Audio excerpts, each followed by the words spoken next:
بسم اللہ الرحمن الرحیم۔ مدنی کور کے دوستو السلام علیکم، میرا نام ہے جمیل اصغر اور آپ سب کو خوش آمدید۔ آج ہم آپ کو حضرت موسیٰ علیہ السلام کی قوم کے بارے میں اور سامری جادوگر کے بارے میں سناتے ہیں کہ اس نے سونے کے بچھڑے میں جان کیسے ڈالی۔ فرعون کے دریائے نیل میں ڈوب جانے کے بعد جب سیدنا موسیٰ علیہ السلام اور بنی اسرائیل کے ساتھ مصر سے کچھ فاصلہ طے کر چکے تو وہ ایسی جگہ پہنچے جو بتوں کی پرستش کرتے تھے۔ چونکہ بنی اسرائیلیوں نے اپنی پوری زندگی مصر جیسے بت پرست ملک میں گزاری تھی، اس لیے وہ لوگ بتوں اور بت پرستی کی عادی ہو چکے تھے۔ وہاں بت پرستی کا منظر دیکھ کر ان کے دلوں میں بھی دوبارہ بت پرستی کی خواہش جاگ اٹھی تھی۔ تو انہوں نے حضرت موسیٰ علیہ السلام سے کہا کہ جس طرح ان لوگوں نے اپنے معبود بنا رکھے ہیں، اس طرح آپ بھی ہمارے لیے ایک معبود یعنی ایک بت کا تعین کر دیں جس کی ہم پوجا کریں۔ بڑی حیرت کی بات ہے کہ بنی اسرائیل اللہ تعالیٰ کی اتنی واضح اور کھلی نشانیاں دیکھنے کے بعد بھی اسے بلا بیٹھے۔ موسیٰ علیہ السلام نے ان سے کہا کہ تم کتنے جاہل لوگ ہو، یہ بت پرست لوگ جس کام میں لگے ہوئے ہیں یہ برباد کرنے والا کام ہے اور سب سے بیہودہ کام ہے۔ پھر موسیٰ علیہ السلام نے ان کو اللہ تعالیٰ کے احسانات یاد کروائے۔ بھلا یاد کرو تو کہ تم لوگ فرعونیوں کے ظلم و ستم کا شکار تھے اور اللہ سبحانہ و تعالیٰ نے تمہیں اس کے ظلم سے نجات دی۔ تم اس خدا سے روح گردانی کرنا چاہتے ہو جس نے تم پر احسان کیے ہیں، اور اس پروردگار کو بھول گئے ہو جس نے تمہیں ذلت اور بدبختی کی گڑھے سے نکال کر خوش بختی کی منزل تک پہنچایا ہے۔ تو پھر بنی اسرائیل اپنے ارادے سے باز آئے۔ پھر اللہ تعالیٰ نے آپ علیہ السلام کو تورات شریف عطا کرنے کا وعدہ فرمایا اور اس کے لیے کوہ طور پر 40 دن ٹھہرانے کا حکم دیا۔ بنی اسرائیل میں سامری نام کا ایک شخص تھا۔ یہ نہایت گمراہ اور گمراہ کن یعنی گمراہ کرنے والا آدمی تھا۔ اسے سونا چاندی ڈالنے کا کام آتا تھا۔ لوگ اس کی بات کو اہمیت دیتے تھے اور عمل کرتے تھے۔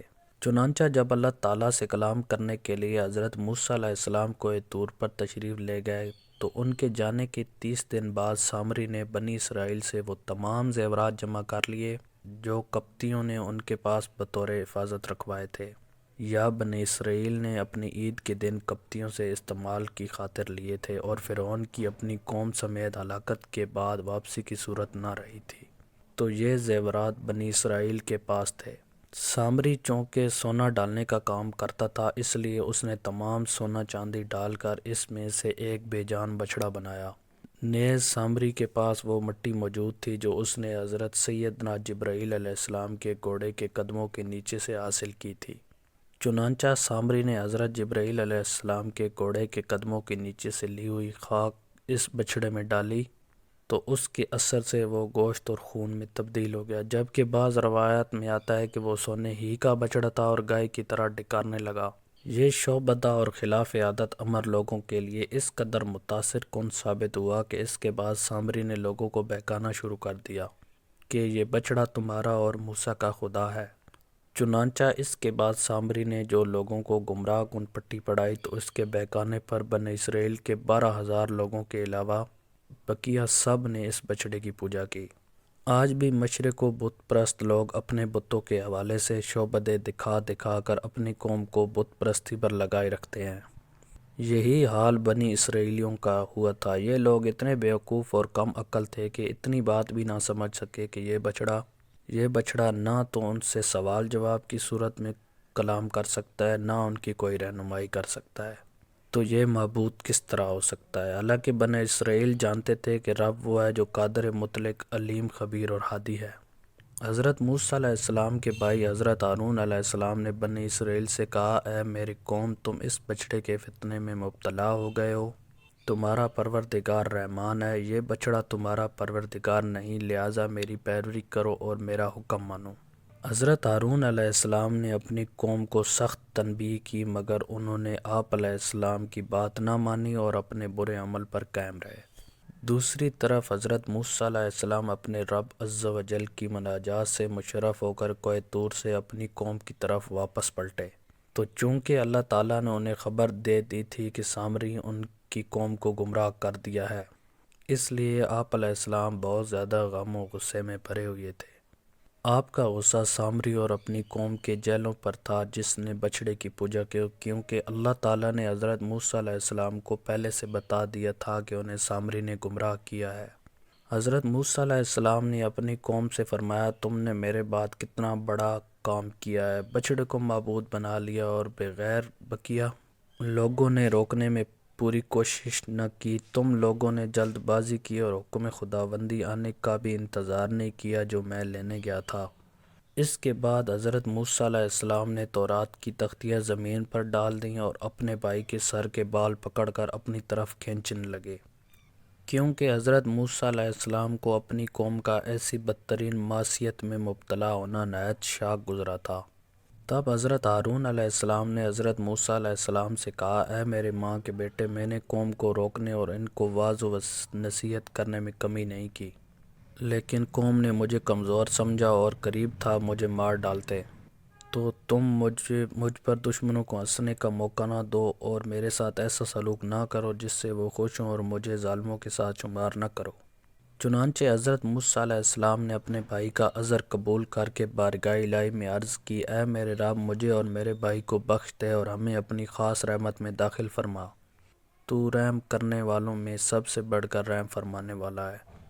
اس کے بعد حضرت موسیٰ علیہ السلام سامری کی طرف متوجہ ہوئے اور فرمایا، اے سامری، تم نے ایسا کیوں کیا؟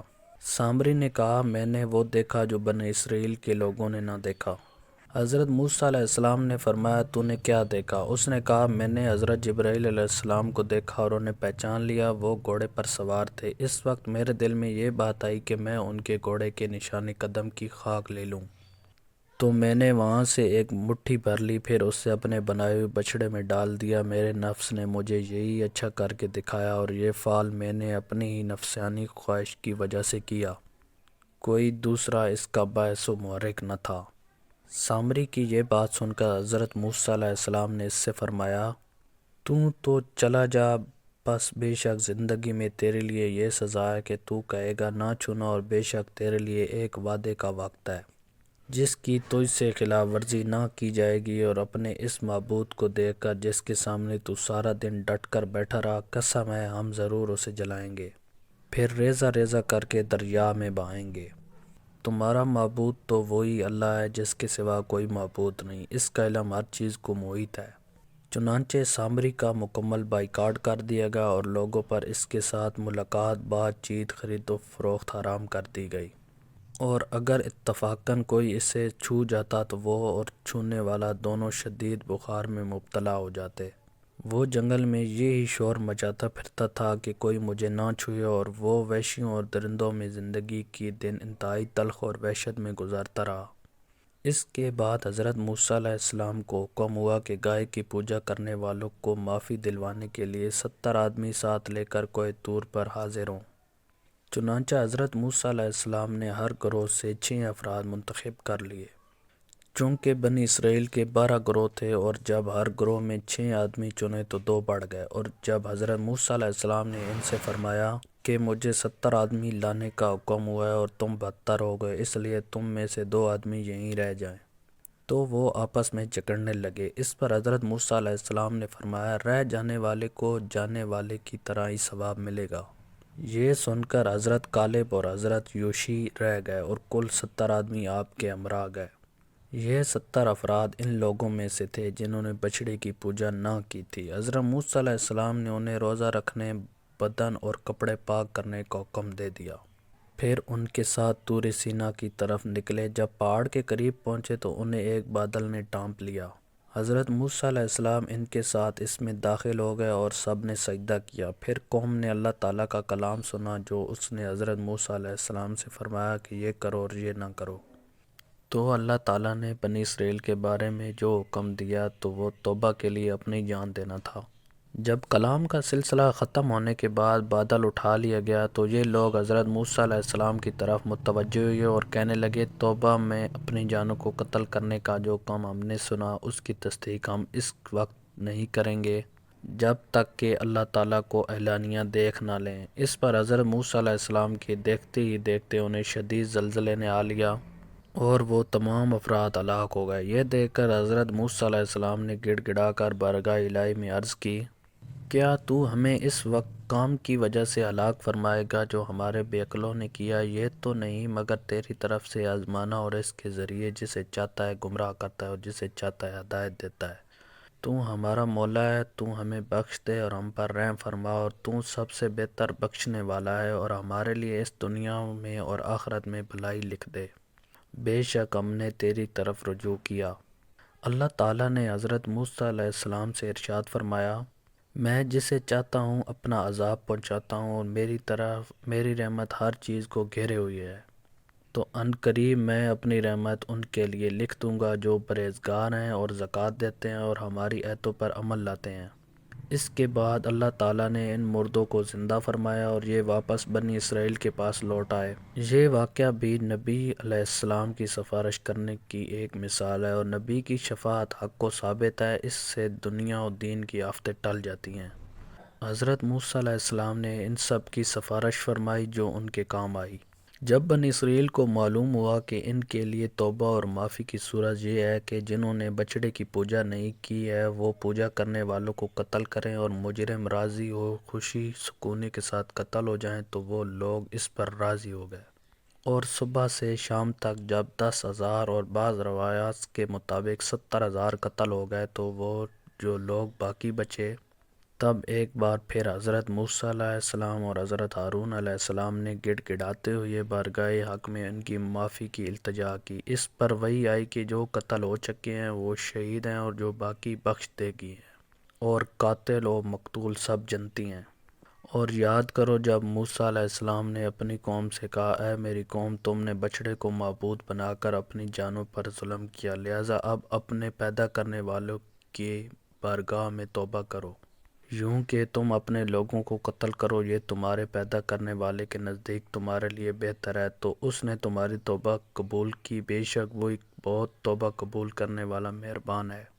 تو مدنی کور کے دوستو، اس سے ہمیں یہ سبق حاصل ہوا کہ حقیقی معبود صرف اللہ سبحانہ و تعالیٰ ہے، وہی عبادت کے لائق ہے اور کوئی بھی اس کا شریک نہیں۔ ہمیں صرف اس کی عبادت کرنی چاہیے اور اپنے دکھ تکلیف مصائب کی صورت میں صرف خدا واحد کی طرف رجوع کرنا چاہیے۔ نیز یہ کہ اللہ پاک کے نبی اللہ سبحانہ و تعالیٰ کے معبود اور مقبول بندے ہوتے ہیں، ان کی شفاعت سے امت کے گناہ معاف